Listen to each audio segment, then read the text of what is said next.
இன்றைக்கி வந்து ஒரு விலாக் தாங்க பார்க்க போகிறோம். ஒரு டிப்பிக்கல் வீக்கெண்ட் விலாக். நான் என்ன பண்ணுவேன் அப்படின்னு சொல்லிட்டு, நம்ம வந்து இந்த மசாலா பிஸ்னஸ் ஸ்டார்ட் பண்ணதுலேருந்து எவ்ரி வீக்கெண்ட் வந்து நான் வந்து வீக் டேஸில் வந்து இந்த மசாலாலாம் ரெடி பண்ணிவிட்டு வீக்கெண்டில் வந்து அரைச்சிட்டு வந்துடுவேன். ஸோ தட் நான் அகெயின் வந்து நெக்ஸ்ட்டு வீக்கில் வந்து சேல் பண்ணுறதுக்கு கரெக்டாக இருக்குது. இது வந்து ஒரு கரெக்டான ஒரு மெத்தடாக போயிட்டுருக்கு.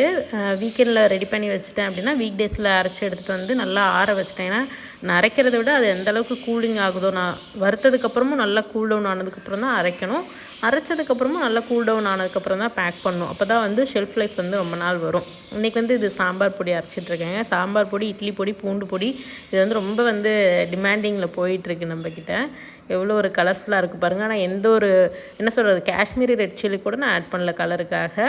ஏன்னா என்ன நேச்சுரலாக நான் என் வீட்டுக்கு பண்ணுவேனோ அதே மாதிரி தான் உங்களுக்கும் நான் வந்து சேல் பண்ணிகிட்ருக்கேன். இங்கே பாருங்கள் எவ்வளோ அழகாக இருக்குதுன்னு.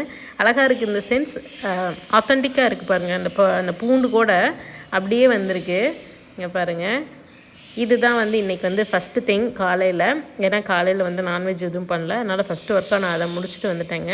அதுக்கப்புறம் இந்த பேன் வந்து நான் வாங்கியிருந்தேன். இது வந்து மீஷோவில் தாங்க வாங்கியிருந்தேன். 270 ருபீஸ்க்கு வாங்கியிருந்தேன்னு நினைக்கிறேன். ரொம்ப சிம்பிளாக ரொம்ப க்யூட்டாக இருக்குது. பட் வந்து இது வந்து ரொம்ப சன்னமாக இருக்குது, அதனால் சீக்கிரமாக ஹீட் ஆயிடுது. அது வந்து அட்வான்டேஜும் அதுதான், டிஸ்அட்வான்டேஜும் அதுதான். ஏன் அப்படின்னா சீக்கிரமாக ஹீட் ஆகிறதுனால கொஞ்சம் அந்த பக்கம் இந்த பக்கம் திரும்ப முடியாதுன்னு வைங்களேன், திரும்பணுன்னா கரிஞ்சிரும்.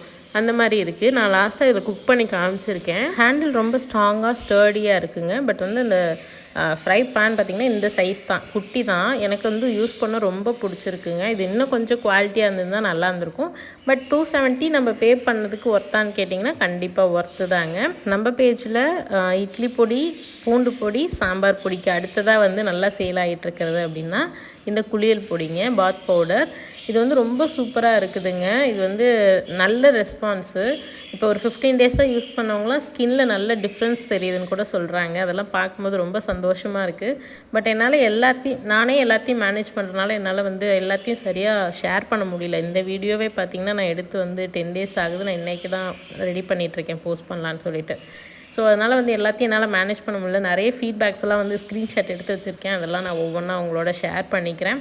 டே அப்படியே ஸ்மூத்தாக போயிட்டு இருந்துச்சுங்க. அதுக்கப்புறம் பார்த்திங்கன்னா பயங்கரமான ஒரு டிசாஸ்ட்ரு. நான் கேக் செய்ய ஆரம்பித்ததுலேருந்தே நான் வந்து கேக்ஸை வந்து இது வரைக்கும் ஸ்பாயில் பண்ணதே இல்லை. பண்ணினாலும் சாப்பிட்ற மாதிரியாக தான் பண்ணியிருக்கேனே தவிர வீணாகிற மாதிரி எந்த ஒரு கேக்குமே பண்ணதில்லை.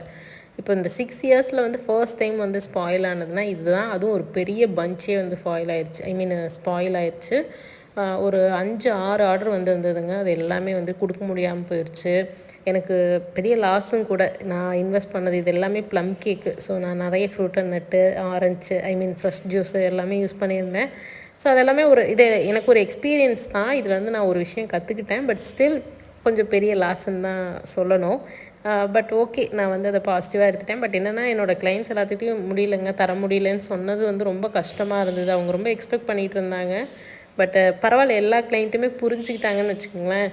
அதுவும் வந்து என்னோடய ஃபேவரட் கிளைண்ட் வந்து கோயம்புத்தூர்லேருந்து இங்கே ஆர்டர் கொடுத்துருந்தாங்க. அவங்களும் புரிஞ்சுக்கிட்டு 2-3 நாளுக்கு அப்புறம் வந்து மறுபடியும் பண்ணித்தர சொல்லியிருந்தாங்க. நான் பண்ணி கொடுத்துட்டேன். நெக்ஸ்ட்டு பார்த்திங்கன்னா லஞ்சுக்கு வந்து மீன் குழம்பு, அதுக்கப்புறம் பார்த்திங்கன்னா நண்டு மசாலா, அதெல்லாம் தான் பண்ணிகிட்டு இருந்தேங்க. ப்ரானு எல்லாமே இருக்குது. இந்த வீக் கொஞ்சம் ஸ்பெஷலான வீக்கு, கெஸ்ட்டு வர்றாங்கன்னு சொல்லிட்டு இதெல்லாம் பண்ணியிருந்தேன். நண்டு மசாலா இது வந்து ஒரே ஒரு வெங்காயம், ஒரே ஒரு தக்காளி, ஏன்னா ஃப்ளேவருக்காக ஒரே வெங்காயம், தக்காளி, அதுக்கப்புறம் வந்துட்டு சீரகம், மிளகு இதெல்லாம் மட்டும் அரைச்சி வணக்கி அதுக்கப்புறம் நண்டை ஆட் பண்ணி பண்ணுற ஒரு இது ரொம்ப சிம்பிளாக ஆனால் சூப்பராக இருக்குங்க. அதுக்கப்புறம் வந்து நெய் மீன் குழம்பு தான் வைக்கிறேன். இது வந்து 1.5 கிலோ கிட்ட இருந்தது. பாதியை வந்து வறுவலாகவும் பாதியை வந்துட்டு மீன் குழம்புலையும் போட்டேன். ஃபைனலாக கொஞ்சமாக தேங்காய் எண்ணெய் ஊற்றி வெங்காயமும் கருவேப்பிலையும் தாளித்து ஊற்றிட்டேன். சூப்பராக இருக்குங்க, மணமாக இருக்கும்.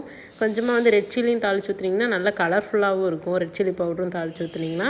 பட் எனக்கு கலர்ஃபுல்லாக வேண்டாம், இதுவே போதும். ஏன்னா காரம் நான் ஆல்ரெடி ஆட் பண்ணிட்டேன், பச்சை மிளகாவை சேர்த்துருந்தேன். அதனால் நான் அதுக்கப்புறம் எதுவும் ஆட் பண்ணல. அதுக்கப்புறம் மீன் வறுவலுங்க. இது எல்லாத்தோட ரெசிபியுமே வந்து நான் ஆல்ரெடி போஸ்ட் பண்ணியிருக்கேன். நான் வந்து யூஸ்வலாக பண்ணுற மாதிரி தான் பண்ணினேன். அதனால் வந்துட்டு எதுவும் ரெசிபீஸ் வந்து ஷூட் பண்ணல.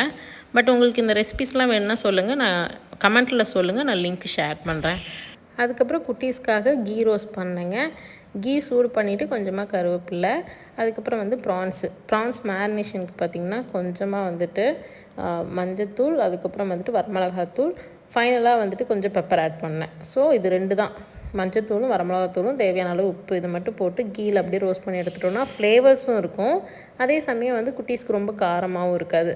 ஃபைனலாக கொஞ்சமாக மிளகுத்தூள், ஏன்னா வரமிளகாத்தூள் கொஞ்சமாக தான் சேர்த்துருந்தேன், அது கொஞ்சம் கலருக்காக மட்டும்தான்.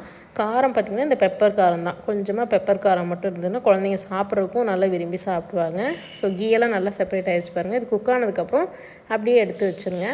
அதுக்கப்புறம் வந்து என்னோடய கவுண்டர் டாப் வந்து ஒயிட்டாக இருக்குது, எப்படி மேனேஜ் பண்ணுவீங்கன்னு கேட்டிங்க. இப்படி தாங்க, இன்ஸ்டண்ட்டாக அது சிந்த நான் வந்து கையோடு தொடச்சிருவேன், இல்லைனா க்ளீன் பண்ணவே முடியாது. அது வந்து ஒரு எண்ட்லெஸ் ப்ராசஸாக போயிட்டுருக்கும். அதனால் கையோடவே வந்து நான் க்ளீன் பண்ணிடுவேன் சமைக்கும்போது. இப்போ என்னென்ன சமைச்சோமோ அதெல்லாம் சர்வ் பண்ணிடலாங்க. நல்லா சுட சுட சாதம், லட்டுஸ் கிச்சன் அவங்க போடுவாங்க இல்லையா, சண்டே சமையல் ரெடியான அந்த மாதிரி சுட சுட சாதம், அதுக்கப்புறம் பார்த்திங்கன்னா நெய் மீன் குழம்பு, அதுக்கப்புறம் வறுவல், அதுக்கப்புறம் வந்து 65 மாதிரியும் கொஞ்சம் போட்டேன், பெரியவங்களுக்கு ப்ரான் 65 போட்டேன், குழந்தைங்களுக்கு வந்து இந்த கீ ரோஸ்ட்டு, அதுக்கப்புறம் வந்து நண்டு மசாலா. ஸோ இதெல்லாம் தான் நான் பண்ணியிருந்தேன். நீங்கள் எல்லோரும் இன்றைக்கி லஞ்சுக்கு என்ன பண்ணீங்கன்னு எனக்கு கமெண்ட்ஸில் சொல்லுங்கள், தெரிஞ்சுக்கிறேன். அதுக்கப்புறம் பார்த்திங்கன்னா ஆரியன் வந்து இந்த அட்வர்டைஸ்மெண்ட்லாம் பார்க்க ஆரம்பிச்சிருந்தீங்க பாருங்கள். அட்வர்டைஸ்மெண்ட்டில் இப்படி தான் பிஸ்கெட் சாப்பிடுவாங்களாம், பிஸ்கெட்டு சாக்லேட்லாம் அதை வந்து இமிட்டேட் பண்ணி காமிச்சிட்ருக்கான். ஈவினிங் பார்த்திங்கன்னா கொஞ்சமாக வந்து கட்லெட் வந்து ரெடி பண்ணி வச்சுருந்தாங்க. அப்போ ஸ்நாக்ஸுக்கு பண்ணுறதுக்கும் ப்ளஸ் வந்து ஸ்டோர் பண்ணி வச்சுட்டா அப்பப்போ சாப்பிட்றதுக்கும் யூஸ் ஆகும்னு சொல்லிட்டு ஆலு, அதுக்கப்புறம் பீஸ் போட்டு, அதாவது உருளைக்கிழங்கு பட்டாணி கட்லெட்டு சூப்பராக இருக்குங்க. நான் வந்து அப்பப்போ செஞ்சு வச்சுக்குவேன், வேணுன்றப்போ 1-2 போட்டு நம்ம ஃப்ரை பண்ணி சாப்பிட்டுக்கலாம், குழந்தைக்கும் கொடுத்துக்கலாம். நான் வந்து ஸ்டோர் பாட் வாங்குறதுக்கு இது எவ்வளோ பரவாயில்லன்னு இந்த மாதிரி செஞ்சு வச்சுக்குவேன். அதுக்கப்புறம் பார்த்திங்கன்னா நான் வந்து கேக் ஆர்டர்ஸ் வந்து நிறைய ஸ்பாயில் பண்ணேன் இல்லையா, அது வந்து நான் வந்து ரொம்ப க்ளோஸாக இருந்த கஸ்டமர்ஸ்கிட்டலாம் சொல்லிட்டேன், இந்த மாதிரி ஸ்பாயில் ஆகிடுச்சு, உங்களுக்கு இமீடியட்டாக வேணும்னா சொல்லுங்கள், இல்லை அப்படின்னா நான் ஒரு 2-3 டேஸ்க்கு அப்புறம் கொடுக்குறேன் அப்படின்னு சொன்னேன். ரொம்ப ஸ்வீட்டாக நிறைய கஸ்டமர்ஸ் ஓகேன்னு சொல்லிட்டாங்க.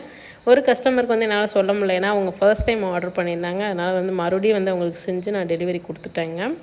அதுக்கப்புறம் பார்த்திங்கன்னா கட்லெட்டும் போட்டு நாங்கள் வந்து ஈவினிங் ஸ்நாக்ஸு, நான் வந்து அப்பப்போ டீ குடிப்பேன், அப்பப்போ குடிக்க மாட்டேன். அன்னைக்கு கிளைமேட் ரொம்ப நல்லா இருந்தது, ப்ளஸ் வந்து கெஸ்ட்டெல்லாம் இருந்ததுனால கட்லெட் போட்டு டீ போட்டு எல்லோரும் வந்து ஃபேமிலியாக என்ஜாய் பண்ணிகிட்டு இருந்தோம். உங்களுக்கு பிடிச்ச ஈவினிங் ஸ்நாக்கு டீயோடு நீங்கள் இதை சாப்பிட ரொம்ப பிடிக்கும் அப்படின்னா எதுன்னு சொல்லுங்கள். இது வந்து ஆயிலில் ஃப்ரை பண்ணுறதுனால ஆப்வியஸாக வந்து ஃப்ரைட் ஐட்டம்ஸ் எல்லாமே அன்ஹெல்தி தான். பட் வந்து இது தவிர்க்க முடியாது இல்லையா, நமக்கும் சாப்பிட்ற கிரேவிங்ஸ் இருக்கும், குட்டீஸ்க்கும் வந்து ஏதாவது சாப்பிட்ணுன்னு இருக்கும். ஸோ அந்த மாதிரி டைமில் நம்ம ஸ்டோர் பாட் வாங்குறதுக்கு பதிலாக இந்த மாதிரி வந்து நம்ம ரெடி பண்ணி வச்சிட்டோன்னா அப்பப்போ சாப்பிட்டுக்கலாம். அதுக்கப்புறம் வந்து கொஞ்சம் கேக்ஸ் வந்து வீட்டுக்காகவும் பண்ணியிருந்தேங்க. ஸோ அதெல்லாம் வந்துட்டு இந்த மாதிரி போட்டு எடுத்து வச்சுட்டேன், அப்பப்போ ஒரு பீஸ் எடுத்து கொடுத்துக்கலான்னு. இது வந்து எங்களுதில் வந்து நட்ஸ் கம்மியாக போட்டிருந்தேன், பிகாஸ் ஆரியனுக்கு நட்ஸ் பிடிக்காது. சாப்பிடும்போது ஒவ்வொன்றா அதை எடுத்துகிட்டு கொடுங்க நம்மளை டார்ச்சர் பண்ணுவான், அதனால் வந்து நான் போடலை.